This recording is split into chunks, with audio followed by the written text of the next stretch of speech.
નમસ્કાર, ગુજરાત 18 લાઈવમાં આપનું સ્વાગત છે। સ્થાનિક સ્વરાજ્યની ચૂંટણી પહેલા ધોરાજીના છાડવાવદર ગામમાં ભાજપને લાગ્યો ઝટકો। છાડવાવદર ગ્રામ પંચાયતના સરપંચ, ઉપસરપંચ અને ભારતીય જનતા પાર્ટીના 50થી વધુ કાર્યકરો ભાજપને રામ રામ કહીને કોંગ્રેસમાં જોડાયા। ધોરાજી કોંગ્રેસના પૂર્વ ધારાસભ્ય લલિત વસોયાએ તમામને કોંગ્રેસના કેસ પહેરાવીને આવકાર્યા। ધોરાજી ભાજપના ધારાસભ્ય મહેન્દ્ર પાડલિયાના ગઢમાં ભાજપમાં ગાબડું પડતા પૂર્વ ધારાસભ્ય લલિત વસોયા, છાડવાવદર ગામના સરપંચ સહિત ગ્રામ પંચાયતના સભ્યો ભાજપને રામ રામ કહીને કોંગ્રેસનો ઘેરસ્થાન કરતા રાજકીય ખળભળાટ, વિકાસના કામો બાબતે ભાજપે અન્યાય અને કાર્યકરોની સતત અવગણના થતી હોવાના આક્ષેપ સાથે ભાજપાને કર્યા રામ રામ। મારું નામ કાનગડ શારદાબેન પરેશભાઈ, ગામ છાડવાવદર।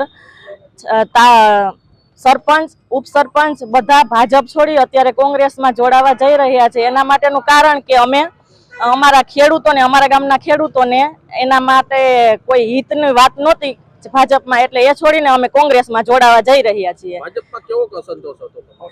ભાજપમાં ઘણો ખરો અસંતોષ હતો, એટલે જ અમે પક્ષ ચેન્જ કરીએ છીએ। મારું નામ છે મંગાભાઈ રાજાભાઈ ચૌહાણ। હું ભાજપમાં મૂકી અને કોંગ્રેસમાં જોડાનો છું।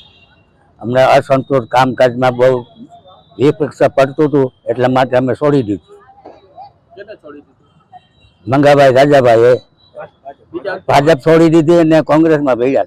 કેટલાક લોકો જોડાણા? અમે વૈસુર લગભગ 40-50 જણા છીએ હાલમાં અહીંયા।